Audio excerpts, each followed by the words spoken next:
Assalamualaikum warahmatullahi wabarakatuh. Perkenalkan, nama saya Rozi Akil Aulia. Harap dengan NIM 2004031173. Di sini saya akan mempresentasikan hasil kerja saya mengenai performance appraisal, di mana performance appraisal ini adalah materi di salah satu mata kuliah psikologi industri di Teknik Industri Universitas Sumatera Utara. Nah, sebelum kita masuk pada tujuan kita ini, yang pertama ada sebutan lain dari performance appraisal, yaitu yang pertama ada namanya penilaian pelaksanaan pekerjaan, yang kedua ada penilaian kondite, yang ketiga ada penilaian prestasi kerja, dan yang keempat ada merit rating. Nah, kita akan masuk ke tujuan. Tujuan dari performance appraisal atau penilaian pekerjaan itu, yang pertama itu untuk mengetahui hasil pekerjaan karyawan selama periode waktu tertentu dibandingkan dengan waktu standar. Yang kedua, ada mengetahui tentang diri karyawan. Nah, di sini diri karyawan itu yaitu termasuk baik sikapnya, wataknya, kekuatannya maupun kelemahannya sehubungan dengan pekerjaannya di perusahaan. Yang kelima ada untuk mengetahui apakah karyawan mempunyai potensi untuk menduduki jabatan lain. Nah, selanjutnya kita beralih ke manfaatnya. Manfaat bagi pekerja adalah sebagai umpan balik tentang prestasi kerjanya selama ini. Ini akan sangat berguna bagi pekerja untuk mengetahui kelebihan dan kelemahan yang ada pada dirinya untuk tujuan pengembangan diri lebih lanjut. Dan yang kedua ada manfaat bagi perusahaan. Manfaat bagi perusahaan ini antara lain yaitu sebagai dasar untuk mengambil keputusan tentang apakah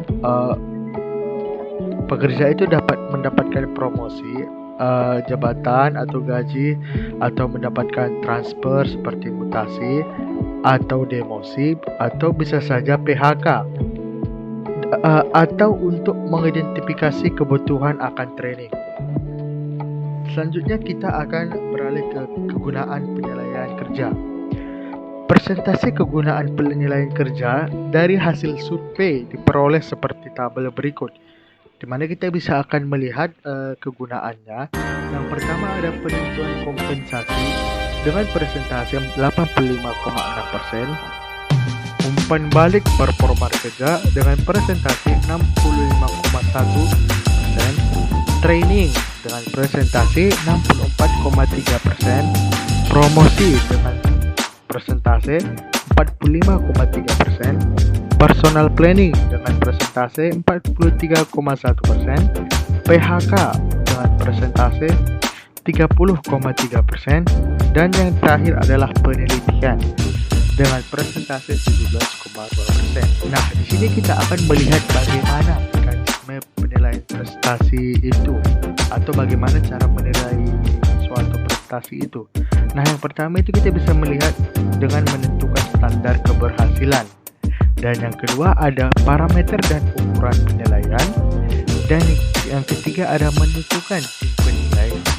Yang keempat ada menentukan frekuensi penilaian. Yang kelima ada melakukan interview. Dan yang terakhir ada menganalisis kinerja karyawan saat ini. Nah, mungkin saya akan menjelaskan sedikit untuk menentukan standar keberhasilan. Ini merupakan penilaian karya membutuhkan standar penilaian. Standar ini berkaitan dengan hasil yang ingin dicapai dari suatu jabatan dan tentunya tidak dapat ditetapkan sembarangan. Pengetahuan mengenai standar ini dapat diperoleh melalui job analysis. Yang kedua ada parameter dan ukuran penilaian. Umumnya seorang atasan secara otomatis langsung ditetapkan sebagai penilai. Untuk itu, ia harus memenuhi persyaratan. Yang pertama, cukup dekat untuk memahami pekerjaan karyawannya.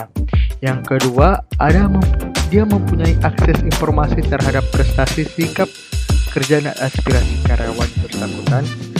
Dan yang terakhir, ada berkemauan untuk mengkonsultasikan pandangan dengan pihak lain. Apabila persyaratan di atas dipenuhi oleh penilai, maka karyawan akan merasa comfortable atau bahasa Indonesia itu dengan nyaman dalam mengikuti proses penilaian karya karena ia merasa yakin akan memperoleh perlakuan yang tidak mengancam meskipun nilai yang didapatkannya kurang memuaskan. Nah, yang ketiga ada menentukan tim menilai. Ada beberapa alternatif untuk menentukan tim penilai ini. Yang pertama adalah dilakukan oleh atasan langsung. Yang kedua ada juga dilakukan oleh komite yang terdiri oleh atasan langsung. Ada juga rekan kerjanya sendiri dan ada juga bawahannya. Yang keempat ada menentukan frekuensi penilaian. Secara formal penilaian dilakukan sekali dalam setahun atau sekali dalam 6 bulan. Sementara itu secara informal penilaian dilakukan setiap saat. Dan yang kelima itu ada melakukan interview. Interview dilakukan kepada atasan karyawan yang bersangkutan dan bawahan karyawan. Dan yang terakhir ada menganalisis kinerja karyawan saat ini, di mana hasil analisis disimpan pada arsip kepegawaian yang akan digunakan untuk pengembangan karyawan. Hasil penilaian harus bisa diukur, mudah dimengerti, seimbang, dapat dipublikasikan, dapat dimotivasi, dan untuk meningkatkan kinerja.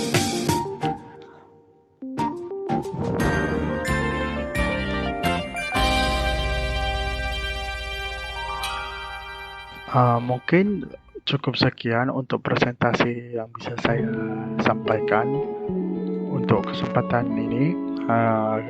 Terima kasih atas perhatian dan ketersediaan untuk menontonnya.